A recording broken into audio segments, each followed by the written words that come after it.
Hi friends, welcome back to our channel. Friends, ಇವತ್ತಿನ ವಿಡಿಯೋದಲ್ಲಿ ತುಂಬಾ ಸಣ್ಣ ಇರೋವಂಥವ್ರಿಗೆ ನಾವು ರಿಂಕಲ್ಸ್ ಬರದೆ ಪರ್ಫೆಕ್ಟಾಗಿ ಲೈನಿಂಗ್ ಬ್ಲೌಸನ್ನು ಯಾವ ರೀತಿ ಕಟ್ ಮಾಡ್ಕೊಳ್ಬೇಕು ಅಂತ ನೋಡೋಣ. ಸಣ್ಣ ಇರೋವಂಥವ್ರಿಗೆ ಯಾವುದೇ ಥರ ಬ್ಲೌಸ್ ಹೊಲಿದ್ರೂ ಸಹ ಲೂಸಾಗಿ ರಿಂಕಲ್ಸ್ ಅನ್ನೋದು ಬರ್ತಾ ಇರುತ್ತೆ. ಈ ರೀತಿ ಪ್ರಾಬ್ಲಮ್ ಬರದೆ ಯಾವ ರೀತಿ ನಾವು ಈ ಬ್ಲೌಸ್ ಕಟ್ಟಿಂಗನ್ನು ಮಾಡ್ಕೊಳ್ಬೇಕು ಅಂತ ಇವತ್ತಿನ ವಿಡಿಯೋದಲ್ಲಿ ತಿಳಿಸ್ಕೊಡ್ತೀನಿ. ವಿಡಿಯೋನ ಸ್ಕಿಪ್ ಮಾಡದೆ ಕೊನೆವರೆಗೂ ನೋಡಿ. ಇಲ್ಲಿ ನಾನು ಲೈನಿಂಗನ್ನು 75 ಸೆಂಟಿಮೀಟರ್ ತಗೊಂಡಿದ್ದೀನಿ. ಅಂದರೆ 3/4 ಮೀಟರ್ ನಾನು ಲೈನಿಂಗನ್ನು ತಗೊಂಡಿದ್ದೀನಿ. ಸಣ್ಣ ಇರೋವಂಥವ್ರಿಗೆ ಇಷ್ಟು ಕ್ಲಾತು ಸರಿ ಹೋಗುತ್ತೆ. ಇದು ಬಂದು ಅಳತೆ ಬ್ಲೌಸು. ಮೊದಲಿಗೆ ನಾವಿಲ್ಲಿ ಸ್ಲೀವ್ಸನ್ನು ಕಟ್ ಮಾಡ್ಕೊಳ್ಳೋಣ. ಸ್ಲೀವ್ಸ್ ಕಟ್ ಮಾಡ್ಕೊಳ್ಳೋದಕ್ಕೆ ನಾವು 4 ಲೇಯರಲ್ಲಿ ಫ್ಯಾಬ್ರಿಕನ್ನು ಫೋಲ್ಡ್ ಮಾಡ್ಕೊಳ್ತೀವಿ. ಈ ರೀತಿ 4 ಲೇಯರಲ್ಲಿ ನಾವು ಫ್ಯಾಬ್ರಿಕನ್ನು ಫೋಲ್ಡ್ ಮಾಡಿಕೊಂಡು ಈ ಫೋಲ್ಡಿಂಗ್ ಪಾರ್ಟ್ ಏನಿದೆ ಇದು ನಮ್ಮ ಕಡೆ ಬರೋ ಥರ ಹಾಕ್ಕೊಳ್ಬೇಕು. ಈ ಥರ ಹಾಕ್ಕೊಂಡು ಈ ಕಡೆ ಎಡ್ಜಸ್ ಏನಾದರೂ ಹೆಚ್ಚು ಕಡಿಮೆ ಇದೆಯಾ ಅಂತ ನೋಡಿಕೊಂಡು ಸ್ಟ್ರೈಟ್ ಆಗಿರೋ ಥರ ಒಂದು ಲೈನ್ ಹಾಕ್ಕೊಳ್ಬೇಕು. ಇಲ್ಲಿಂದ 1/2 ಇಂಚಷ್ಟು ಮಾರ್ಜಿನ್ ತಗೊಂಡು ಮೇಲಕ್ಕೆ ಒಂದು ಲೈನ್ ಹಾಕ್ಕೊಳ್ಬೇಕು. ಈಗ ಅಳತೆ ಬ್ಲೌಸಲ್ಲಿ ನಾವು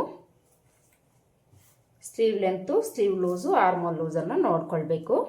ಸ್ಲೀವ್ ಲೆಂತನ್ನು ನಾವು ಸ್ಲೀವ್ಸ್ ಜಾಯಿಂಟಿಂದ ಓಪನ್ಸ್ವರೆಗೂ ನೋಡ್ಕೊಳ್ಬೇಕು. 9 ಇಂಚು ಇವ್ರಿಗೆ ಸ್ಲೀವ್ ಲೆಂತ್ ಬೇಕು. ಸ್ಲೀವ್ ಲೂಸು ಸ್ಲೀವ್ಸ್ ಓಪನ್ ಕಡೆ ಈ ಥರ ಡಬಲ್ ಫೋಲ್ಡಿಂಗಲ್ಲೇ ತಗೊಳ್ಬೇಕು. 4.25 ಇಂಚು ಸ್ಲೀವ್ ಲೂಸ್ ಇದೆ. ಆರ್ಮೋಲ್ ಲೂಸನ್ನು ನೋಡ್ಕೊಳ್ಬೇಕು. ಆರ್ಮೋಲ್ ಲೂಸನ್ನು ನಾವು ಬ್ಯಾಕ್ ಪಾರ್ಟಲ್ಲಿ ನೋಡ್ಕೊಳ್ಬೇಕು. ಬ್ಯಾಕ್ ಪಾರ್ಟನ್ನು ಈ ಥರ ನೀಟಾಗಿ ಹಾಕ್ಕೊಳ್ಳಿ. ಎಲ್ಲೂ ಲೂಸ್ ಅನ್ನೋದು ಬಿಡದೆ ನೀಟಾಗಿ ಹಾಕ್ಕೊಳ್ಳಿ. ಈ ಥರ ಹಾಕ್ಕೊಂಡು ಇಲ್ಲಿಂದ ಟೇಪ್ನ ಈ ಥರ ಇಟ್ಕೊಂಡು ಆರ್ಮೋಲ್ ಲೂಸನ್ನು ಚೆಕ್ ಮಾಡ್ಕೊಳ್ಬೇಕು. ನೋಡಿ, 7.25 ಇಂಚು ಆರ್ಮೋಲ್ ಲೂಸ್ ಇದೆ ಇವರಿಗೆ. ಇಲ್ಲಿ ನಾವು ಮೊದಲಿಗೆ ಸ್ಲೀವ್ ಲೆಂತನ್ನು ಮಾರ್ಕ್ ಮಾಡ್ಕೊಳ್ಳೋಣ. ರೆಡಿ 9 ಇಂಚ್ ಬೇಕು. ಈ ಮಾರ್ಜಿನ್ ಲೈನ್ ಹತ್ರದಿಂದ 9 ಇಂಚ್ಗೆ ಮಾರ್ಕ್ ಮಾಡಿಕೊಂಡು ಅಲ್ಲಿಂದ 1/2 ಇಂಚ್ ಮೇಲಕ್ಕೆ ಮಾರ್ಕ್ ಮಾಡ್ಕೊಳ್ಬೇಕು ಮಾರ್ಜಿನ್ಗೆ. ಈಗ ಇಲ್ಲಿ ನಾವು ಸ್ಟ್ರೈಟಾಗಿ ಒಂದು ಲೈನ್ ಹಾಕ್ಕೊಳ್ಬೇಕು. ಸ್ಲೀವ್ ಲೆಂತ್ ಆಯಿತು. ಈಗ ಸ್ಲೀವ್ ಲೂಸ್ ಮಾರ್ಕ್ ಮಾಡ್ಕೊಳ್ಬೇಕು. ಸ್ಲೀವ್ ಲೂಸು 4.25 ಇಂಚ್ ಅಲ್ವಾ, 4.25 ಇಂಚ್ಗೆ ಮಾರ್ಕ್ ಮಾಡಿಕೊಂಡು ಇಲ್ಲಿಂದ ಮಾರ್ಜಿನ್ಗೆ 2 ಇಂಚ್ ತಗೊಂಡು ಮಾರ್ಕ್ ಮಾಡ್ಕೊಳ್ಬೇಕು. ಈ ಥರ ಮಾರ್ಕ್ ಮಾಡಿಕೊಂಡು ಈಗ ನಾವು ಆರ್ಮೋಲ್ ಡೌನಿಂಗನ್ನು ಮಾರ್ಕ್ ಮಾಡ್ಕೊಳ್ಬೇಕು. ಆರ್ಮೋಲ್ ಡೌನಿಂಗನ್ನು ಸಣ್ಣ ಇರೋವಂಥವ್ರಿಗೆ ನಾವು ಯಾವ ರೀತಿ ತಗೊಳ್ಬೇಕು ಅಂದರೆ ಸೇಮ್ ನಾವು ಚೆಸ್ಟ್ ಲೂಸ್ ಬೇಸ್ ಮೇಲೇ ತಗೊಳ್ತೀವಿ. ನಿಮಗೆ ಅಳತೆ ಬ್ಲೌಸ್ ಫಿಟ್ಟಿಂಗ್ ಕರೆಕ್ಟಾಗಿದೆ ಅಂದರೆ ಅಳತೆ ಬ್ಲೌಸ್ನ ಇಟ್ಕೊಂಡೇ ನೀವು ಮಾರ್ಕ್ ಮಾಡ್ಕೊಳ್ಳಿ. ಇಲ್ಲಾಂದರೆ ಚೆಸ್ಟ್ ಲೂಸ್ ಬೇಸ್ ಮೇಲೆ ನೀವು ಆರ್ಮೋಲ್ ಡೌನಿಂಗನ್ನು ತಗೊಳ್ಳಿ. ಚೆಸ್ಟ್ ಲೂಸನ್ನು ನಾವಿಲ್ಲಿ ಮೊದಲಿಗೆ ನೋಡ್ಕೊಳ್ಬೇಕು. ಈ ಫ್ರಂಟ್ ಪಾರ್ಟನ್ನು ತಗೊಂಡು ಚೆಸ್ಟ್ ಲೂಸನ್ನು ನೋಡ್ಕೊಳ್ಳೋಣ. ಚೆಸ್ಟ್ ಲೂಸು ಇವ್ರಿಗೆ 7.25 ಇಂಚಿದೆ. 7.25 ಇಂಚು ಅಂದರೆ ಇಂಟು 4 ಮಾಡ್ಕೊಳ್ಬೇಕು. ಮೊದಲಿಗೆ 7.25 ಇಂಚಿಗೆ ಟೇಪ್ನ ಈ ಥರ ಫೋಲ್ಡ್ ಮಾಡ್ಕೊಳ್ಳಿ. ಫೋಲ್ಡ್ ಮಾಡಿಕೊಂಡ್ರೆ ನಮಗೆ 14.25 ಇಂಚ್ ಬರುತ್ತೆ. 14.25 ಇಂಚ್ಗೆ ಮತ್ತೆ ನಾವು ಟೇಪ್ನ ಈ ಥರ ಫೋಲ್ಡ್ ಮಾಡ್ಕೊಂಡಿದ್ದೀವಿ ಅಂದರೆ ಫುಲ್ ರೌಂಡ್ ಚೆಸ್ಟ್ ಲೂಸ್ ಅನ್ನೋದು ಸಿಗುತ್ತೆ. 29 ಇಂಚು ಇವ್ರಿಗೆ ಚೆಸ್ಟ್ ಲೂಸ್ ಇದೆ. 29 ಇಂಚಲ್ಲಿ ನಾವು 10ನೇ ಭಾಗನ ತಗೊಳ್ಬೇಕು. 29 ಇಂಚಲ್ಲಿ 10ನೇ ಭಾಗ ನಮಗೆ 2.9 ಬರುತ್ತೆ. ಅಂದರೆ 3 ಇಂಚಿಗಿಂತ 1 ಪಾಯಿಂಟ್ ಅಷ್ಟು ಕಡಿಮೆ ಬರುತ್ತೆ. ಇದರಲ್ಲಿ ನಾವು 1/2 ಇಂಚು ಕಡಿಮೆ ತಗೊಂಡು ಮಾರ್ಕ್ ಮಾಡ್ಕೊಳ್ಬೇಕು. ಅಂದರೆ ಇಲ್ಲಿ ನಾವು 2.5 ಇಂಚಿಗಿಂತ 1 ಪಾಯಿಂಟ್ ಅಷ್ಟು ಕಡಿಮೆ ತಗೊಳ್ಬೇಕು. ಇಲ್ಲಿ ನಾನು 2.5 ಇಂಚು ತಗೊಳ್ತೀನಿ. 1 ಪಾಯಿಂಟಲ್ಲಿ ನಮಗೇನು ಡಿಫ್ರೆನ್ಸ್ ಬರೋದಿಲ್ಲ. ಅದಕ್ಕೋಸ್ಕರ 2.5 ಇಂಚು ನಾನು ತಗೊಳ್ತಾ ಇದ್ದೀನಿ. ಈ ರೀತಿ ಆರ್ಮೋಲ್ ಡೌನಿಂಗನ್ನು ಮಾರ್ಕ್ ಮಾಡಿಕೊಂಡು ಇಲ್ಲೊಂದು ಲೈನ್ ಹಾಕ್ಕೊಳ್ಬೇಕು. ಈ ಥರ ಲೈನ್ ಹಾಕ್ಕೊಂಡು ಈ ಲೈನ್ ಹತ್ರ ನಾವು ಆರ್ಮೋಲ್ ಲೂಸನ್ನು ಮಾರ್ಕ್ ಮಾಡ್ಕೊಳ್ಬೇಕು. ಆರ್ಮೋಲ್ ಲೂಸು ಇವ್ರಿಗೆ ಎಷ್ಟು ಬಂತು? 7.25 ಇಂಚ್ ಅಲ್ವಾ. 7.25 ಇಂಚಲ್ಲಿ ನಾವು 1 ಇಂಚು ಕಡಿಮೆ ತಗೊಂಡು ಇಲ್ಲಿಂದ ಸ್ಟ್ರೈಟಾಗಿ ಇಟ್ಕೊಂಡು ಮಾರ್ಕ್ ಮಾಡ್ಕೊಳ್ಬೇಕು. ಇಲ್ಲಿಂದ ಮಾರ್ಜಿನ್ಗೆ 2 ಇಂಚ್ ತಗೊಂಡು ಮಾರ್ಕ್ ಮಾಡ್ಕೊಳ್ಬೇಕು. ಮಾರ್ಕ್ ಮಾಡಿಕೊಂಡು ಇಲ್ಲಿಂದ ಇಲ್ಲಿಗೆ ಜಾಯಿಂಟ್ ಮಾಡ್ಕೊಳ್ಬೇಕು. ಈ ಥರ ಜಾಯಿಂಟ್ ಮಾಡಿಕೊಂಡು ಇದು ಎಲ್ಬೋ ಲೆಂತ್ ಸ್ಲೀವ್ಸ್ ಆಗಿರೋದ್ರಿಂದ ಇಲ್ಲಿ ನಾವು 1/4 ಇಂಚಷ್ಟು ಒಳಗಡೆ ತಗೊಂಡು ಮಾರ್ಕ್ ಮಾಡ್ಕೊಳ್ಬೇಕು. 1/4 ಇಂಚಿಗಿಂತ 1 ಪಾಯಿಂಟ್ ಅಷ್ಟು ಎಕ್ಸ್ಟ್ರಾನೇ ನೀವು ಒಳಗಡೆ ತಗೊಳ್ಳಿ. ಸಣ್ಣ ಇರೋವಂಥವ್ರಿಗೆ ಈ ಪ್ಲೇಸಲ್ಲಿ ತುಂಬಾ ಲೂಸ್ ಬರುತ್ತೆ. ಅದಕ್ಕೋಸ್ಕರ 1 ಪಾಯಿಂಟ್ ಅಷ್ಟು ನೀವು ಎಕ್ಸ್ಟ್ರಾನೇ ತಗೊಂಡು ಈ ರೀತಿ ಶೇಪನ್ನು ಕೊಟ್ಟು ಡ್ರಾ ಮಾಡ್ಕೊಳ್ಳಿ. ಈಗ ನಾವು ಸ್ಲೀವ್ ಶೇಪನ್ನು ಡ್ರಾ ಮಾಡ್ಕೊಳ್ಬೇಕು. ಸ್ಲೀವ್ ಶೇಪನ್ನು ಡ್ರಾ ಮಾಡ್ಕೊಳ್ಳೋದಕ್ಕೆ ಈ ಅಳತೆಗೆ ನಾವು 1/4 ಇಂಚು ವಿಡ್ತ್ ಮಾತ್ರ ತಗೊಳ್ಬೇಕು. ಇಲ್ಲಿ ಇದಕ್ಕಿಂತ ಜಾಸ್ತಿ ತಗೊಳಕ್ಕೆ ಹೋಗಬೇಡಿ. 1/4 ಇಂಚು ವಿಡ್ತ್ ತಗೊಂಡು ಇಲ್ಲಿಂದ ಸ್ವಲ್ಪ ಡೌನ್ ಮಾಡಿಕೊಂಡು ಆರ್ಮೋಲ್ ಲೂಸ್ ಹತ್ರಕ್ಕೆ ಜಾಯಿಂಟ್ ಮಾಡ್ಕೊಳ್ಬೇಕು. ನಿಮ್ಮ ಹತ್ರ ಸ್ಕೇಲ್ ಇದೆ ಅಂದರೆ ಅದನ್ನ ಇಟ್ಕೊಂಡು ನೀವು ಮಾರ್ಕ್ ಮಾಡ್ಕೊಳ್ಳಿ. ನಮಗೆ ಈ ಥರ ಈಗ ಸ್ಕೇಲ್ ಸಿಗುತ್ತೆ ಅಲ್ವಾ, ಈ ಸ್ಕೇಲ್ ಇಟ್ಕೊಂಡು ನಾವು ಈಸಿಯಾಗಿ ಮಾರ್ಕ್ ಮಾಡ್ಕೊಳ್ಬೋದು.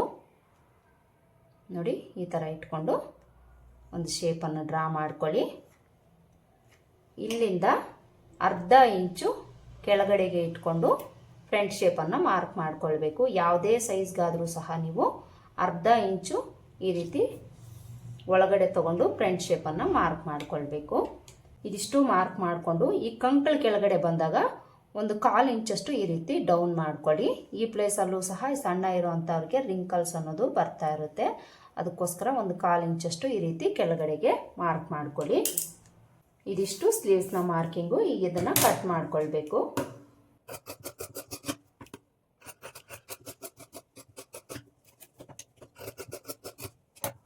ಈ ಥರ ಕಟ್ ಮಾಡಿಕೊಂಡು ಮಧ್ಯದಲ್ಲಿ ಒಂದು ನಾಚ್ ಹಾಕ್ಕೊಳ್ಳಿ.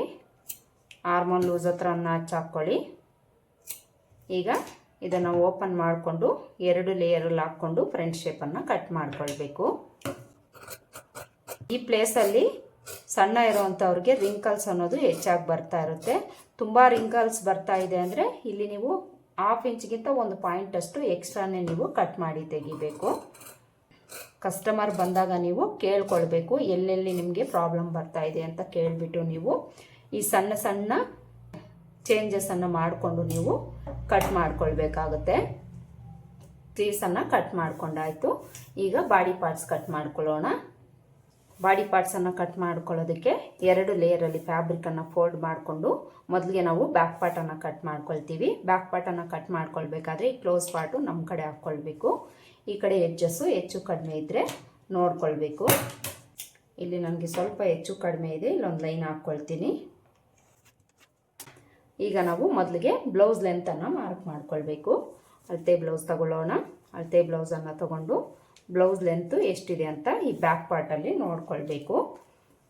ಶೋಲ್ಡರ್ ಸ್ಟಿಚ್ಚಿಂದ ಬ್ಯಾಕ್ ಡಾಟನ್ನು ಇಡ್ದಿರ್ತೀವಲ್ವ, ಇಲ್ಲಿಗೆ ಸ್ಟ್ರೈಟಾಗಿ ಟೇಪ್ನ ಈ ಥರ ಇಟ್ಕೊಂಡು ನೋಡ್ಕೊಳ್ಬೇಕು. 12 ಇಂಚು ಇವ್ರಿಗೆ ಬ್ಲೌಸ್ ಲೆಂತ್ ಇದೆ. ಲೆಂತು ಕಡಿಮೆ ಇದೆ, ಹಾಗೆಯೇ ಇವ್ರಿಗೆ ಚೆಸ್ಟ್ ಲೂಸು ಸಹ ಕಡಿಮೆ ಇದೆ. ತುಂಬಾ ಸಣ್ಣ ಇದ್ದಾರೆ ಇವರು. ಈಗ ಸೊಂಟದ ಲೂಸ್ ನೋಡ್ಕೊಳ್ಳೋಣ. ಸೊಂಟದ ಲೂಸನ್ನು ನಾವು ಕಾಜಾಪಟ್ಟಿನ ಬಿಟ್ಟು ಉಕ್ಸ್ಪಟ್ಟಿವರೆಗೂ ನೋಡ್ಕೊಳ್ಬೇಕು. 25 ಇಂಚಿದೆ ಇವ್ರಿಗೆ ಸೊಂಟದ ಲೂಸು. 25 ಇಂಚಲ್ಲಿ 4ನೇ ಭಾಗನ ತಗೊಂಡು ಮಾರ್ಕ್ ಮಾಡ್ಕೊಳ್ಬೇಕು. 4ನೇ ಭಾಗ ಎಷ್ಟು ಬರುತ್ತೆ ಅಂತ ನೀವು ನೋಡಿಕೊಂಡು ಮಾರ್ಕ್ ಮಾಡ್ಕೊಳ್ಳಿ. 6.25 ಇಂಚ್ ಬರುತ್ತೆ. ಇಲ್ಲಿಂದ 6.25 ಇಂಚ್ಗೆ ಮಾರ್ಕ್ ಮಾಡಿಕೊಂಡು ಬ್ಯಾಕ್ ಡಾಟ್ಗೆ 1 ಇಂಚ್ ತಗೊಳ್ಬೇಕು. ಮಾರ್ಜಿನ್ಗೆ 2 ಇಂಚ್ ತಗೊಂಡು ಮಾರ್ಕ್ ಮಾಡ್ಕೊಳ್ಬೇಕು. ಈಗ ಇಲ್ಲಿಂದ ನಾವು ಬ್ಲೌಸ್ ಲೆಂತ್ ಮಾರ್ಕ್ ಮಾಡ್ಕೊಳ್ಳೋಣ. ಬ್ಲೌಸ್ ಲೆಂತು ನಮಗೆ 12 ಇಂಚ್ ಅಲ್ವಾ, ಇದಕ್ಕೆ ಮಾರ್ಜಿನ್ಗೆ 1 ಇಂಚು ಎಕ್ಸ್ಟ್ರಾ ಆ್ಯಡ್ ಮಾಡಿಕೊಂಡು ಮಾರ್ಕ್ ಮಾಡ್ಕೊಳ್ಬೇಕು. ಮಾರ್ಕ್ ಮಾಡಿಕೊಂಡು ಇಲ್ಲೊಂದು ಲೈನ್ ಹಾಕ್ಕೊಳ್ಬೇಕು. ಬ್ಲೌಸ್ ಲೆಂತ್ ಆಯಿತು, ಸೊಂಟದ ಲೂಸ್ ಆಯ್ತಲ್ವಾ. ಈಗ ನಾವು ನೆಕ್ ಲೆಂತನ್ನು ಮಾರ್ಕ್ ಮಾಡ್ಕೊಳ್ಬೇಕು. ನೆಕ್ ಲೆಂತು ಅಳತೆ ಬ್ಲೌಸಲ್ಲಿ ಎಷ್ಟಿದೆ ನೋಡಿಕೊಂಡು ಮಾರ್ಕ್ ಮಾಡ್ಕೊಳ್ಳೋಣ. ಈಗ ಬೆನ್ನಿನ ಭಾಗನ ತೊಗೊಳ್ಳಿ. ಬೆನ್ನಿನ ಭಾಗನ ತೊಗೊಂಡು ಈ ಥರ ಫೋಲ್ಡ್ ಮಾಡ್ಕೊಳ್ಳಿ. ಮಿಡ್ಲಿಗೆ ಫೋಲ್ಡ್ ಮಾಡಿಕೊಂಡು ಇಲ್ಲಿ ಮಾರ್ಜಿನ್ಗೆ 1/2 ಇಂಚ್ ಬಿಟ್ಟು ಇಲ್ಲಿಂದ ಈ ಲೆಂತ್ ಎಷ್ಟಿದೆ ನೋಡಿಕೊಂಡು ಒಂದು 1/4 ಇಂಚು ಮೇಲಕ್ಕೆ ಮಾರ್ಕ್ ಮಾಡ್ಕೊಳ್ಳಿ. ಈ 1/4 ಇಂಚ್ ಅನ್ನೋದು ಮಾರ್ಜಿನಲ್ಲಿ ಹೋಗುತ್ತೆ, ಅದಕ್ಕೋಸ್ಕರ ಒಂದು 1/4 ಇಂಚ್ ಮೇಲಕ್ಕೆ ಮಾರ್ಕ್ ಮಾಡ್ಕೊಳ್ಬೇಕು. ಈಗ ನೆಕ್ ಲೆಂತ್ ಎಷ್ಟಿದೆ ನೋಡೋಣ. ನೆಕ್ ಲೆಂತು 6 ಇಂಚ್ ಇದೆ. ತುಂಬ ಡೀಪ್ ಏನೂ ಇಲ್ಲ ಇವ್ರಿಗೆ, ನಾರ್ಮಲ್ ಆಗಿದೆ. ಈಗ ಈ ಅಳತೆಗೆ ನಾವು ಶೋಲ್ಡರ್ ಬಿಡ್ತು ಎಷ್ಟು ಇಟ್ಕೊಳ್ಬೇಕು ಅಂತ ನೋಡೋಣ. ಈ ಅಳತೆಗೆ ನಾವು ಶೋಲ್ಡರ್ ಬಿಡ್ತು 5 ಇಂಚು ತಗೊಳ್ಬೇಕು. ಒಂದು ವೇಳೆ ನಿಮ್ಗೇನಾದರೂ ಡೀಪ್ ಇದೆ ಅಂದ್ಕೊಳ್ಳಿ, ಅಂದರೆ 9 ಇಂಚ್ಗಿಂತ ಜಾಸ್ತಿ ನೆಕ್ ಲೆಂತ್ ಇದೆ ಅಂದ್ಕೊಳ್ಳಿ, ಆಗ ನೀವು 4.25 ಇಂಚ್ ಮಾತ್ರ ತಗೊಳ್ಬೇಕಾಗುತ್ತೆ. ಇಲ್ಲಿ ಡೀಪ್ ಕಡಿಮೆ ಇರೋದ್ರಿಂದ ನಾನು 5 ಇಂಚು ತಗೊಳ್ತಾ ಇದ್ದೀನಿ. ಇದೇ 5 ಇಂಚು ಕೆಳಗಡೆನೂ ಮಾರ್ಕ್ ಮಾಡ್ಕೊಳ್ಬೇಕು. ಮಾರ್ಕ್ ಮಾಡಿಕೊಂಡು ಇಲ್ಲೊಂದು ಲೈನ್ ಹಾಕ್ಕೊಳ್ಬೇಕು. ಈಗ ನೆಕ್ ಬಿಡ್ತನ್ನು ಮಾರ್ಕ್ ಮಾಡ್ಕೊಳ್ಳೋಣ. ನೆಕ್ ಬಿಡ್ತು ನಾನಿಲ್ಲಿ 2 ಇಂಚು ತಗೊಳ್ತಾ ಇದ್ದೀನಿ. 2 ಇಂಚು ಸಾಕಾಗುತ್ತೆ, ಅದಕ್ಕಿಂತ ಜಾಸ್ತಿ ಏನೂ ಬೇಡ. ತುಂಬ ಸಣ್ಣ ಇರೋದ್ರಿಂದ ಇವ್ರಿಗೆ ಶೋಲ್ಡರು ಸಹ ಅಗಲ ಆಗೋ ಚಾನ್ಸಸ್ ಇರುತ್ತೆ. ನೆಕ್ ಲೆಂತ್ ಕಡಿಮೆ ಇದೆಯಲ್ಲ, ಇಲ್ಲಿ ಜಾಸ್ತಿ ಇಡ್ಬೋದು ಅಂತ ಕೇಳ್ತೀರ ನೀವು. ಈ ಅಳತೆಗೆ ನೀವು 2 ಇಂಚ್ ನೆಕ್ ಬಿಡ್ತು ಇಟ್ಕೊಳ್ಳಿ, ಕರೆಕ್ಟಾಗಿ ಸರಿ ಹೋಗುತ್ತೆ. ಇದಕ್ಕಿಂತ ಜಾಸ್ತಿ ಏನೂ ಅವಶ್ಯಕತೆ ಇರೋದಿಲ್ಲ. ಇದಕ್ಕೆ ನಾವು ಕೆಳಗಡೆ ಒಂದು ಅರ್ಧ ಇಂಚು ಎಕ್ಸ್ಟ್ರಾ ಆ್ಯಡ್ ಮಾಡಿಕೊಂಡು ಮಾರ್ಕ್ ಮಾಡಿಕೊಂಡು ಇಲ್ಲೊಂದು ಬಾಕ್ಸ್ ಡ್ರಾ ಮಾಡಿಕೊಂಡು ನೆಕ್ ಶೇಪ್ ಡ್ರಾ ಮಾಡ್ಕೊಳ್ಬೇಕು. ಇದರಲ್ಲಿ ನಾವು ನೆಕ್ ಶೇಪನ್ನು ಡ್ರಾ ಮಾಡ್ಕೊಳ್ಳೋಣ. ನೆಕ್ ಲೆಂತು ನೆಕ್ ಶೇಪನ್ನು ಡ್ರಾ ಮಾಡ್ಕೊಂಡಾಯ್ತಲ್ವ. ಈಗ ಆರ್ಮೋಲ್ ಲೆಂತನ್ನು ಮಾರ್ಕ್ ಮಾಡ್ಕೊಳ್ಬೇಕು. ಆರ್ಮೋಲ್ ಲೆಂತನ್ನು ನಾವಿಲ್ಲಿ 5 ಇಂಚ್ ತಗೊಳ್ಳೋಣ. ಈ ಅಳತೆಗೆ 5 ಇಂಚ್ ಸಾಕಾಗುತ್ತೆ. ಲಾಸ್ಟಲ್ಲಿ ನಾವು ಒಂದ್ಸಲ ಚೆಕ್ ಮಾಡ್ಕೊಳ್ಳೋಣ. ಈ ಥರ ಮಾರ್ಕ್ ಮಾಡಿಕೊಂಡು ಇಲ್ಲಿ ಎಲ್ ಶೇಪ್ ಡ್ರಾ ಮಾಡ್ಕೊಳ್ಬೇಕು. ಈಗ ಈ ಲೈನ್ ಹತ್ರ ನಾವು ಚೆಸ್ಟ್ ಲೂಸ್ ಮಾರ್ಕ್ ಮಾಡ್ಕೊಳ್ಬೇಕು. ಚೆಸ್ಟ್ ಲೂಸ್ ನಾವು ಆಗಲೇ ನೋಡಿದ್ವಲ್ವ, ಫ್ರಂಟ್ ಪಾರ್ಟಲ್ಲಿ 7.25 ಇಂಚ್ ಬಂತು. ಅದೇ 7.25 ಇಂಚು ಇಲ್ಲಿ ನಾವು ಮಾರ್ಕ್ ಮಾಡ್ಕೊಳ್ಬೇಕು. ಚೆಸ್ಟ್ ಲೂಸ್ ಮಾರ್ಕ್ ಮಾಡಿಕೊಂಡು ಇಲ್ಲಿಂದ ಮಾರ್ಜಿನ್ಗೆ 2 ಇಂಚ್ ತಗೊಂಡು ಮಾರ್ಕ್ ಮಾಡ್ಕೊಳ್ಳಿ. ಅಲ್ಲಿಂದ ಸೊಂಟದ ಲೂಸ್ಗೆ ಜಾಯಿಂಟ್ ಮಾಡ್ಕೊಳ್ಳಿ. ಈಗ ಆರ್ಮೋಲ್ ಶೇಪ್ ಡ್ರಾ ಮಾಡ್ಕೊಳ್ಬೇಕು. ಈ ಆರ್ಮೋಲ್ ಶೇಪನ್ನು ಡ್ರಾ ಮಾಡ್ಕೊಳ್ಬೇಕಾದ್ರೆ ಈ ಕಾರ್ನರಲ್ಲಿ ವಿಡ್ತನ್ನು ನಾವು ನೋಡ್ಕೊಳ್ಬೇಕು. ತುಂಬ ಸಣ್ಣ ಇದ್ದಾರೆ ಅಲ್ವಾ ಇವರು, ಇವರಿಗೆ ನಾವು ಎಷ್ಟು ತಗೊಳ್ಬೇಕು ಅಂದರೆ 1 ಇಂಚ್ ಮಾತ್ರ ಈ ವಿಡ್ತನ್ನು ನಾವು ತಗೊಳ್ಬೇಕು. ಇದಕ್ಕಿಂತ ಜಾಸ್ತಿ ಏನೂ ಅವಶ್ಯಕತೆ ಇರೋದಿಲ್ಲ. 1 ಇಂಚ್ ಮಾತ್ರ ಈ ವಿಡ್ತನ್ನು ತಗೊಳ್ಳಿ. 1 ಇಂಚು ವಿಡ್ತು ತಗೊಂಡು ಈ ರೀತಿ ಕರ್ವ್ ಸ್ಕೇಲ್ ಇಟ್ಕೊಂಡು ಒಂದು ಶೇಪನ್ನು ಡ್ರಾ ಮಾಡ್ಕೊಳ್ಳಿ. ಇಲ್ಲೇನಾದರೂ ನೀವು ಎಕ್ಸ್ಟ್ರಾ ತಗೊಂಡಿದ್ದೀರಿ ಅಂದರೆ ಈ ಪ್ಲೇಸಲ್ಲಿ ಕುಪ್ಪೆ ಅನ್ನೋದು ಬರ್ತಾ ಇರುತ್ತೆ. ಅದಕ್ಕೋಸ್ಕರ ಈ ಸಣ್ಣ ಇರೋಂಥವ್ರಿಗೆ ನಾವು ಈ ವಿಡ್ತನ್ನು 1 ಇಂಚ್ ಮಾತ್ರ ತಗೊಳ್ಬೇಕು. ಇನ್ನೂ ಸಣ್ಣ ಇದ್ದಾರೆ ಅಂದ್ಕೊಳ್ಳಿ, ಅವ್ರಿಗೆ ನೀವು 3/4 ಇಂಚ್ ಮಾತ್ರ ತಗೊಳ್ಬೇಕಾಗುತ್ತೆ. ನೋಡ್ಕೊಳ್ಬೇಕು. ಸೈಜ್ ವೈಸು ನಾವು ಇದನ್ನು ಚೇಂಜ್ ಮಾಡ್ಕೊಳ್ತಾ ಹೋಗ್ಬೇಕಾಗುತ್ತೆ. ಹೆವಿ ಸೈಜ್ ಇದ್ದಾರೆ ಅಂದರೆ ಇಲ್ಲಿ ನಾವು 1.5 ಇಂಚು ವಿಡ್ತನ್ನು ತಗೊಳ್ತೀವಿ. ಸಣ್ಣ ಇದ್ದಾರೆ ಅಂದರೆ ಇಲ್ಲಿ 1 ಇಲ್ಲ 3/4 ಇಂಚ್ ಮಾತ್ರ ತಗೊಳ್ಬೇಕು. ತುಂಬ ಕುಪ್ಪೆ ಬರ್ತಾ ಇದೆ, ರಿಂಕಲ್ ಬರ್ತಾ ಇದೆ ಅಂದರೆ 3/4 ಇಂಚ್ ಮಾತ್ರ ತಗೊಳ್ಳಿ. ಇಲ್ಲ ಅಂದರೆ 1 ಇಂಚ್ ತಗೊಂಡ್ರೆ ಸರಿ ಹೋಗುತ್ತೆ. ಆರ್ಮೋಲ್ ಶೇಪ್ ಡ್ರಾ ಮಾಡ್ಕೊಂಡಾಯ್ತಲ್ವ. ಈಗ ಆರ್ಮೋಲ್ ಲೂಸು ಕರೆಕ್ಟಾಗಿ ಇದೆಯಲ್ವಾ ಅಂತ ಒಂದ್ಸಲ ನಾವು ಚೆಕ್ ಮಾಡ್ಕೊಳ್ಳೋಣ. ಇಲ್ಲಿಂದ ಸ್ಟಿಚ್ ನಮಗೆ ಎಲ್ಲಿಗೆ ಬರುತ್ತೋ ಅಲ್ಲಿಗೆ ಟೇಪ್ನ ಈ ಥರ ಇಟ್ಕೊಂಡು ಚೆಕ್ ಮಾಡ್ಕೊಳ್ಬೇಕು. ನೋಡಿ ಇಲ್ಲಿ 6.25 ಇಂಚ್ ಬರ್ತಾ ಇದೆ. ನಮಗೆ ಬೇಕಾಗಿರೋದು 7.25 ಇಂಚು. ಅಂದರೆ ನಮಗಿಲ್ಲಿ ಒಂದು ಅರ್ಧ ಇಂಚಷ್ಟು ಕಡಿಮೆ ಬರ್ತಾ ಇದೆ. 1/4 ಇಂಚಷ್ಟು ನಾನು ಕೆಳಗಡೆಗೆ ಮಾರ್ಕ್ ಮಾಡ್ಕೊಳ್ತೀನಿ. ಈ ಥರ ಮಾರ್ಕ್ ಮಾಡಿಕೊಂಡ್ರೂ ಸಹ ನೀವು ಇಲ್ಲಿ ವಿಡ್ತನ್ನು 1 ಇಂಚ್ ತಗೊಂಡು ಮಾರ್ಕ್ ಮಾಡ್ಕೊಳ್ಬೇಕು. ಮಾರ್ಕ್ ಮಾಡ್ಕೊಂಡು ಆದಮೇಲೆ ನೀವು ಶೇಪನ್ನು ಡ್ರಾ ಮಾಡ್ಕೊಳ್ಬೇಕು. ಈಗ ಈ ಮಾರ್ಕಿಂಗನ್ನು ಒಂದ್ಸಲ ನಾವು ಚೆಕ್ ಮಾಡ್ಕೊಳ್ಳೋಣ. ನೋಡಿ ಈಗ ಕರೆಕ್ಟಾಗಿ ನಮಗೆ 7.25 ಇಂಚು ಬಂತು. ಈ ಥರ ನಮಗೆ ಆರ್ಮೋಲ್ ಲೂಸ್ ಏನಾದರೂ ಹೆಚ್ಚು ಕಡಿಮೆ ಬಂದರೆ ಇಲ್ಲಿ ಅಡ್ಜಸ್ಟ್ ಮಾಡಿಕೊಂಡು ಮಾರ್ಕ್ ಮಾಡ್ಕೊಳ್ಬೇಕು. ಈಗ ನಾವು ಬ್ಯಾಕ್ ಡಾಟನ್ನು ಮಾರ್ಕ್ ಮಾಡ್ಕೊಳ್ಳೋಣ. ಬ್ಯಾಕ್ ಡಾಟ್ಗೆ ಇಲ್ಲಿಂದ ಟೇಪ್ನ ಈ ಥರ ಇಟ್ಕೊಂಡು ಅರ್ಧಕ್ಕೆ ಫೋಲ್ಡ್ ಮಾಡಿಕೊಂಡು ಮಾರ್ಕ್ ಮಾಡ್ಕೊಳ್ಳಿ.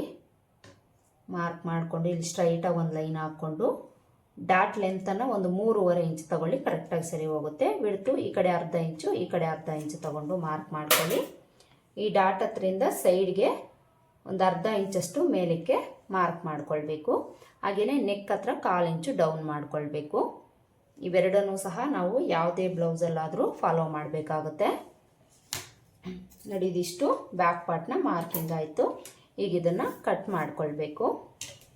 ಕಟ್ ಮಾಡ್ಕೊಳ್ಳೋವಾಗ ನಾನಿಲ್ಲಿ ಔಟ್ಲೈನ್ಸ್ ಮಾತ್ರ ಕಟ್ ಮಾಡ್ಕೊಳ್ತೀನಿ. ನೆಕ್ ಪಾರ್ಟನ್ನು ಆಮೇಲೆ ಕಟ್ ಮಾಡ್ಕೊಳ್ತೀನಿ.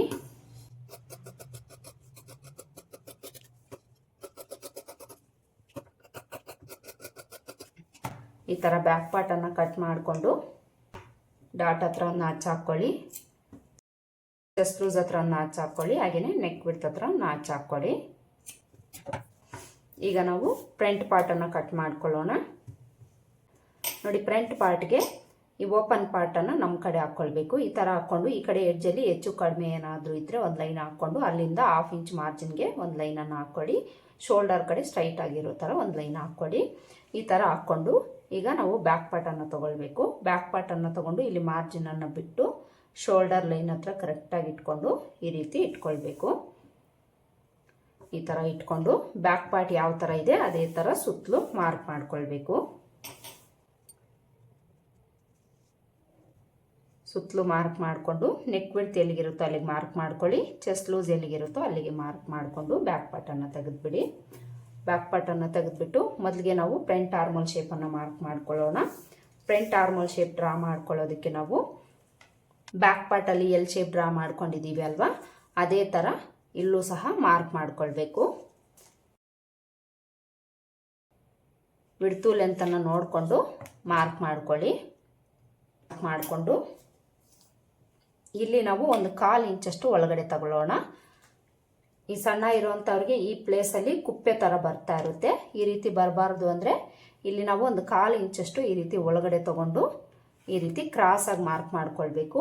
ಮಾರ್ಕ್ ಮಾಡ್ಕೊಂಡಾದಮೇಲೆ ಇಲ್ಲಿಂದ ನಾವು 3/4 ಇಂಚು ಬಿಡ್ತು ತಗೊಂಡು ಮಾರ್ಕ್ ಮಾಡಿಕೊಂಡು ಇಲ್ಲಿಂದ ಈ ಲೈನ್ಗೆ ಜಾಯಿಂಟ್ ಆಗೋ ಥರ ಒಂದು ಶೇಪನ್ನು ಡ್ರಾ ಮಾಡ್ಕೊಳ್ಬೇಕು. ಹಾಗೆಯೇ ಇಲ್ಲಿಂದ ಈ ಲೈನ್ಗೆ ಜಾಯಿಂಟ್ ಆಗೋ ಥರ ಒಂದು ಶೇಪನ್ನು ಡ್ರಾ ಮಾಡ್ಕೊಳ್ಬೇಕು. ಇಲ್ಲಿ ನಾವು ಒಂದು 1/4 ಇಂಚು ಒಳಗಡೆ ಬರೋದ್ರಿಂದ ಇಲ್ಲೇನಾದರೂ ಕುಪ್ಪೆ ಬರ್ತಾ ಇದ್ದರೆ ಅದು ನಮಗೆ ಅವಾಯ್ಡ್ ಆಗುತ್ತೆ. ಈ ಮೆಥಡಲ್ಲಿ ನೀವು ಮಾರ್ಕ್ ಮಾಡ್ಕೊಳ್ಳಿ. ಸಣ್ಣ ಇರೋವಂಥವ್ರಿಗೆ ಫಿಟ್ಟಿಂಗ್ ಅನ್ನೋದು ಕರೆಕ್ಟಾಗಿ ಬರುತ್ತೆ ಫ್ರಂಟ್ ಪಾರ್ಟಲ್ಲಿ.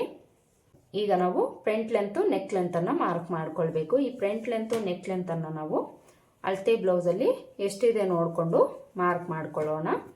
ಅಳತೆ ಬ್ಲೌಸ್ ತಗೊಂಡು ಈ ಫ್ರಂಟ್ ಪಾರ್ಟಲ್ಲಿ ಕ್ರಾಸ್ ಬೆಲ್ಟನ್ನು ಬಿಟ್ಟು ಲೆಂತನ್ನು ನೋಡ್ಕೊಳ್ಬೇಕು. ಇಲ್ಲಿ ಕ್ರಾಸ್ ಬೆಲ್ಟನ್ನು ಬಿಟ್ಟು ಈ ಲೆಂತ್ ನಮಗೆ 10.75 ಇಂಚಿದೆ. ಈಗ ನೆಕ್ ಲೆಂತ್ ನೋಡ್ಕೊಳ್ಬೇಕು. ನೆಕ್ ಲೆಂತನ್ನು ನೋಡ್ಕೊಳ್ಬೇಕಾದ್ರೆ ಈ ಥರ ನೀಟಾಗಿ ಹಾಕ್ಕೊಳ್ಳಿ. ಎಲ್ಲೂ ಲೂಸ್ ಅನ್ನೋದು ಬಿಡಬಾರ್ದು. ನೀಟಾಗಿ ಹಾಕ್ಕೊಂಡು ಇಲ್ಲಿಂದ ಈ ಥರ ಸ್ಟ್ರೈಟಾಗಿ ಮಾರ್ಕ್ ಮಾಡ್ಕೊಳ್ಳಿ. ಈ ಕ್ರಾಸ್ ನಮಗೆ ಎಲ್ಲಿ ಟರ್ನ್ ಆಗಿರುತ್ತೋ ಅಲ್ಲಿಗೆ ಸ್ಟ್ರೈಟಾಗಿ ಮಾರ್ಕ್ ಮಾಡಿಕೊಂಡು ಇಲ್ಲಿಂದ ನಾವು ಲೆಂತನ್ನು ನೋಡ್ಕೊಳ್ಬೇಕು. 5 ಇಂಚ್ ಲೆಂತ್ ಬರ್ತಾ ಇದೆ ಇವ್ರಿಗೆ. ಈಗ ಉಕ್ಸ್ಪಟ್ಟಿ ಕಾಜಪಟ್ಟಿ ಲೆಂತ್ ನೋಡೋಣ. ಉಕ್ಸ್ಪಟ್ಟಿ ಕಾಜಪಟ್ಟಿ ಲೆಂತು 4.25 ಇಂಚ್ ಬರ್ತಾ ಇದೆ. ಈಗ ಮೊದಲಿಗೆ ನಾವು ಶೋಲ್ಡರ್ ಲೈನ್ ಹತ್ರದಿಂದ ಟೇಪ್ನ ಸ್ಟ್ರೈಟಾಗಿ ಇಟ್ಕೊಂಡು ನೆಕ್ ಲೆಂತು ಮಾರ್ಕ್ ಮಾಡ್ಕೊಳ್ಳೋಣ. ಮೊದಲಿಗೆ ನೆಕ್ ಲೆಂತ್ ನಮಗೆ 5 ಇಂಚ್ ಬೇಕು. ಇದಕ್ಕೆ ಒಂದು 1/4 ಇಂಚ್ ಎಕ್ಸ್ಟ್ರಾ ಆ್ಯಡ್ ಮಾಡಿಕೊಂಡು ಮಾರ್ಕ್ ಮಾಡ್ಕೊಳ್ಬೇಕು. ಹಾಗೆಯೇ ಫ್ರಂಟ್ ಲೆಂತ್ಗೆ ನಾವು 1 ಇಂಚು ಎಕ್ಸ್ಟ್ರಾ ಆ್ಯಡ್ ಮಾಡಿಕೊಂಡು ಮಾರ್ಕ್ ಮಾಡ್ಕೊಳ್ಬೇಕು. 1 ಇಂಚ್ ಯಾಕೆ ಅಂದರೆ ಮೇಲೆ ಶೋಲ್ಡರ್ ಮಾರ್ಜಿನಲ್ಲಿ 1/2 ಇಂಚ್ ಹೋಗುತ್ತೆ, ಕ್ರಾಸ್ ಬೆಲ್ಟ್ ಅಟ್ಯಾಚಿಂಗಲ್ಲಿ 1/2 ಇಂಚ್ ಹೋಗುತ್ತೆ. ಅದಕ್ಕೋಸ್ಕರ 1 ಇಂಚು ಎಕ್ಸ್ಟ್ರಾ ಆ್ಯಡ್ ಮಾಡಿಕೊಂಡು ಮಾರ್ಕ್ ಮಾಡ್ಕೊಳ್ಬೇಕು. ಮಾರ್ಕ್ ಮಾಡಿಕೊಂಡು ಈ ಥರ ಸ್ಟ್ರೈಟಾಗಿ ಲೈನ್ ಹಾಕ್ಕೊಳ್ಬೇಕು. ಈಗ ನೆಕ್ ಶೇಪ್ ಡ್ರಾ ಮಾಡ್ಕೊಳ್ಳೋದಕ್ಕೆ ಇಲ್ಲೇನು ಬಿಡ್ತಿದೆ ಇದಕ್ಕೆ ನಾವು 1/2 ಇಂಚು ಎಕ್ಸ್ಟ್ರಾ ಆ್ಯಡ್ ಮಾಡಿಕೊಂಡು ಇಲ್ಲಿ ಮಾರ್ಕ್ ಮಾಡ್ಕೊಳ್ಬೇಕು. ಮಾರ್ಕ್ ಮಾಡಿಕೊಂಡು ಇಲ್ಲಿಂದ ಇಲ್ಲಿಗೆ ಜಾಯಿಂಟ್ ಮಾಡಿಕೊಂಡು ಒಂದು ಲೈನ್ ಹಾಕ್ಕೊಂಡು ನೆಕ್ ಶೇಪ್ ಡ್ರಾ ಮಾಡ್ಕೊಳ್ಬೇಕು. ಇವ್ರಿಗೆ ಫ್ರಂಟ್ ನೆಕ್ ಲೆಂತು ಕಡಿಮೆ ಇದೆ, ಹಾಗೆಯೇ ಬ್ಯಾಕ್ ನೆಕ್ ಲೆಂತು ಸಹ ಕಡಿಮೆ ಇದೆ. ಸಣ್ಣ ಇರೋವಂಥವ್ರಿಗೆ ನೆಕ್ ಲೆಂತು ಕಡಿಮೆ ಇದ್ದಾಗಲೇ ಶೋಲ್ಡರ್ ಡ್ರಾಪ್ ಆಗೋ ಪ್ರಾಬ್ಲಮ್ ಅನ್ನೋದು ಅವಾಯ್ಡ್ ಆಗುತ್ತೆ. ತುಂಬ ನೀವೇನಾದರೂ ಡೀಪ್ ಇಟ್ಟಿದ್ದೀರಿ ಅಂದರೆ ಖಂಡಿತ ಶೋಲ್ಡರ್ ಡ್ರಾಪ್ ಆಗೋ ಪ್ರಾಬ್ಲಮ್ಮು ಹೆಚ್ಚಾಗಿ ಬರ್ತಾ ಇರುತ್ತೆ ಈ ಸಣ್ಣ ಇರೋವಂಥವ್ರಿಗೆ. ಆದಷ್ಟು ಸ್ವಲ್ಪ ನೀವು ನೆಕ್ ಲೆಂತನ್ನು ಕಡಿಮೆನೇ ಮಾಡ್ಕೊಳ್ಳಿ ಸಣ್ಣ ಇರೋವಂಥವ್ರಿಗೆ. ಒಂದು ವೇಳೆ ಬ್ಯಾಕ್ ಸೈಡಲ್ಲಿ ನಿಮಗೆ ಡೀಪ್ ಏನಾದರೂ ಬೇಕು ಅಂದರೆ ನಾನು ಆಗಲೇ ಹೇಳ್ದಂಗೆ ಈ ಶೋಲ್ಡರ್ ವಿಡ್ತನ್ನು ನೀವು ಕಡಿಮೆ ಇಟ್ಕೊಂಡು ನೆಕ್ ವಿಡ್ತನ್ನು ಕಡಿಮೆ ಇಟ್ಟು ಮಾರ್ಕ್ ಮಾಡ್ಕೊಳ್ಳಿ. ಹಾಗೆಯೇ ಬ್ಯಾಕ್ ಸೈಡಲ್ಲಿ ಟ್ಯಾಗನ್ನು ಹಾಕ್ಕೊಳ್ಬೇಕಾಗುತ್ತೆ ಈ ಸಣ್ಣ ಇರೋವಂಥವ್ರು. ಈಗ ಈ ಫ್ರಂಟಲ್ಲಿ ನಾವು ಇಲ್ಲೊಂದು 1/4 ಇಂಚ್ ಬಿಟ್ಟು ಉಕ್ಸ್ಪಟ್ಟಿ ಕಾಜಪಟ್ಟಿ ಲೆಂತ್ ಮಾರ್ಕ್ ಮಾಡ್ಕೊಳ್ಳೋಣ. 4.25 ಇಂಚ್ ಬೇಕಲ್ವ, ಇದಕ್ಕೆ 1 ಇಂಚ್ ಎಕ್ಸ್ಟ್ರಾ ಆ್ಯಡ್ ಮಾಡಿಕೊಂಡು ಮಾರ್ಕ್ ಮಾಡ್ಕೊಳ್ಬೇಕು. ಮಾರ್ಕ್ ಮಾಡಿಕೊಂಡು ಈಗ ಈ ಮಾರ್ಜಿನ್ ಬಿಟ್ಟು ಇಲ್ಲಿಂದ 2.5 ಇಂಚ್ಗೆ ಮಾರ್ಕ್ ಮಾಡ್ಕೊಳ್ಬೇಕು. ಈ ವಿಡ್ತ್ ಅನ್ನೋದು ಯಾವುದೇ ಸೈಜ್ಗಾದರೂ ಸೇಮ್ ವಿಡ್ತನ್ನು ಇಟ್ಕೊಳ್ಬೇಕಾಗುತ್ತೆ. ಇದರಲ್ಲಿ ನಮಗೆ ಯಾವುದೇ ಥರ ಚೇಂಜಸ್ ಅನ್ನೋದು ಆಗೋದಿಲ್ಲ. ಸೇಮ್ ವಿಡ್ತ್ ಇಟ್ಕೊಂಡು ಮಾರ್ಕ್ ಮಾಡಿಕೊಂಡು ಇಲ್ಲಿಂದ ಇಲ್ಲಿಗೆ ಜಾಯಿಂಟ್ ಮಾಡ್ಕೊಳ್ಬೇಕು. ಇದಿಷ್ಟು ಮಾರ್ಕ್ ಮಾಡಿಕೊಂಡು ಈಗ ನಾವು ಡಾಟ್ಸನ್ನು ಮಾರ್ಕ್ ಮಾಡ್ಕೊಳ್ಬೇಕು. ಈ ಡಾಟ್ಸಲ್ಲಿ ಮೊದಲಿಗೆ ಮೈನ್ ಡಾಟನ್ನು ಮಾರ್ಕ್ ಮಾಡ್ಕೊಳ್ಳೋಣ. ಮೈನ್ ಡಾಟ್ನ ಬಿಡ್ತು ಈ ಅಳತೆಗೆ ನೀವು ಚೆಸ್ಟ್ ಭಾಗ ತುಂಬ ಸಣ್ಣ ಇದೆ ಅಂದರೆ 2 ಇಂಚಿಗಿಂತ ನೀವು ಕಡಿಮೆನೇ ತೊಗೊಳ್ಬೇಕು. ಚೆಸ್ಟ್ ಭಾಗ ಮೀಡಿಯಮ್ ಆಗಿದೆ ಅಂದರೆ 2 ಇಂಚನ್ನು ತಗೊಳ್ಳಿ. ತುಂಬ ಕಡಿಮೆ ಇದೆ ಅಂದರೆ 1.25 ಇಂಚು ಸರಿ ಹೋಗುತ್ತೆ. ನಾನಿಲ್ಲಿ 1.25 ಇಂಚೆ ತಗೊಳ್ತಾ ಇದ್ದೀನಿ. ಇವ್ರಿಗೆ ತುಂಬಾ ಕಡಿಮೆ ಇದೆ ಚೆಸ್ಟ್ ಭಾಗ, ಅದಕ್ಕೋಸ್ಕರ 1.25 ಇಂಚ್ ತಗೊಂಡು ಅದರ ಮಧ್ಯಕ್ಕೆ ಒಂದು ಮಾರ್ಕ್ ಮಾಡ್ಕೊಳ್ತಾ ಇದ್ದೀನಿ. ಇಲ್ಲಿಂದ ಲೆಂತನ್ನು ಇಲ್ಲಿಂದ ಲೆಂತನ್ನು ನಾವು ಒಂದು 2.5 ಇಂದ 2.25 ಇಂಚ್ ತಗೊಂಡ್ರೆ ಸರಿ ಹೋಗುತ್ತೆ. ಈ ರೀತಿ ನೀವು ಮೈನ್ ಡಾಟನ್ನು ಮಾರ್ಕ್ ಮಾಡ್ಕೊಳ್ಳಿ. ಇಲ್ಲಿ ನೀವು ಅಡ್ಜಸ್ಟ್ ಮಾಡ್ಕೊಳ್ಳಿ ಬಿಡ್ತನ್ನು. ಚೆಸ್ಟ್ ಭಾಗ ಮೀಡಿಯಮ್ ಆಗಿದೆ ಅಂದರೆ 2 ಇಂಚ್ ತಗೊಳ್ಳಿ, ತುಂಬ ಕಡಿಮೆ ಇದೆ ಅಂದರೆ 1.25 ಇಂಚ್ ತಗೊಳ್ಳಿ, ಸರಿ ಹೋಗುತ್ತೆ. ಇನ್ನು ಇಲ್ಲಿಂದ ನಾವು ಈ ಸೈಡ್ ಲೆಂತನ್ನು ತಗೊಳ್ಬೇಕು. ಸೈಡ್ ಲೆಂತನ್ನು ನಾವು 1 ಇಂಚಷ್ಟು ಮೇಲಕ್ಕೆ ಈ ರೀತಿ ಮಾರ್ಕ್ ಮಾಡ್ಕೊಂಡಿದ್ದೀವಿ ಅಂದರೆ ಸರಿ ಹೋಗುತ್ತೆ. ಈ ಥರ ಮಾರ್ಕ್ ಮಾಡಿಕೊಂಡು ಈ ಸೈಡಲ್ಲಿ ನಾವು ಒಂದು 1/2 ಇಂಚಷ್ಟು ವಿಡ್ತ್ ಎಕ್ಸ್ಟ್ರಾ ತಗೊಂಡು ಈ ಚೆಸ್ಟ್ ಲೂಸ್ಗೆ ಜಾಯಿಂಟ್ ಮಾಡ್ಕೊಳ್ಳಿ. ಫ್ರಂಟಲ್ಲಿ ನಾವು ಡಾಟ್ ಹಿಡಿಯೋದ್ರಿಂದ ವಿಡ್ತ್ ಸ್ವಲ್ಪ ಕಡಿಮೆ ಆಗುತ್ತೆ, ಅದಕ್ಕೋಸ್ಕರ ಬ್ಯಾಕ್ ವಿಡ್ತ್ಗಿಂತ ಒಂದು 1/2-3/4 ಇಂಚ್ ಎಕ್ಸ್ಟ್ರಾ ತಗೊಂಡು ಈ ರೀತಿ ಮಾರ್ಕ್ ಮಾಡ್ಕೊಳ್ಬೇಕು. ಈಗ ನಾವು ಉಕ್ಸ್ಪಟ್ಟಿ ಕಡೆ ಡಾಟು ಆರ್ಮೋಲ್ ಡಾಟನ್ನು ಮಾರ್ಕ್ ಮಾಡ್ಕೊಳ್ಬೇಕು. ಈ ಕಡೆ ಡಾಟ್ಗೆ ನಾವು ಈ ಲೆಂತಲ್ಲಿ ಅರ್ಧಕ್ಕೆ ಮಾರ್ಕ್ ಮಾಡ್ಕೊಳ್ತೀವಿ. ಮಾರ್ಕ್ ಮಾಡಿಕೊಂಡು ಈ ಲೆಂತನ್ನು ಒಂದು 2.5 ಇಂಚ್ ತಗೊಳ್ಳಿ. ಬಿಡ್ತು ಈ ಕಡೆ 1/4 ಇಂಚು, ಈ ಕಡೆ 1/4 ಇಂಚ್ ತಗೊಳ್ಬೇಕು. ಇನ್ನು ಆರ್ಮೋಲ್ ಡಾಟ್ಗೆ ಈ ಡಾಟ್ ನೇರಕ್ಕೆ ಸ್ಕೇಲ್ನ ಇಟ್ಕೊಂಡು ಒಂದು ಲೈನ್ ಹಾಕ್ಕೊಳ್ಳಿ. ಈ ಬಿಡ್ತನ್ನು ನೀವು ಇವೆರಡರ ಮಧ್ಯೆ ಏನು ಗ್ಯಾಪ್ ಇದೆ ಅದೇ ಗ್ಯಾಪ್ ಇಟ್ಕೊಂಡು ಲೆಂತನ್ನು ತಗೊಳ್ಳಿ.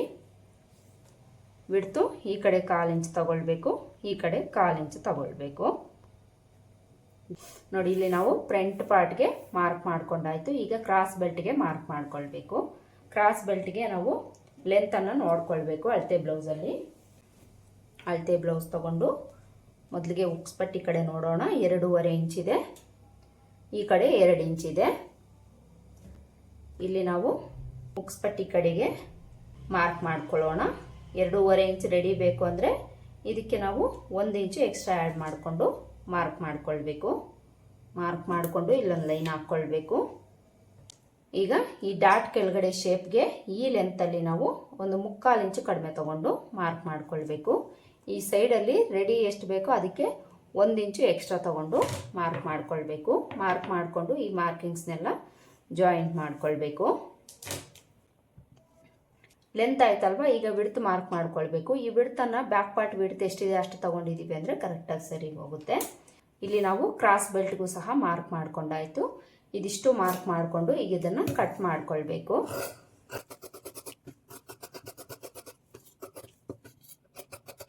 ಕ್ರಾಸ್ ಬೆಲ್ಟನ್ನು ಕಟ್ ಮಾಡಿ ಈಗ ಫ್ರಂಟ್ ಪಾರ್ಟನ್ನು ಕಟ್ ಮಾಡ್ಕೊಳ್ಬೇಕು.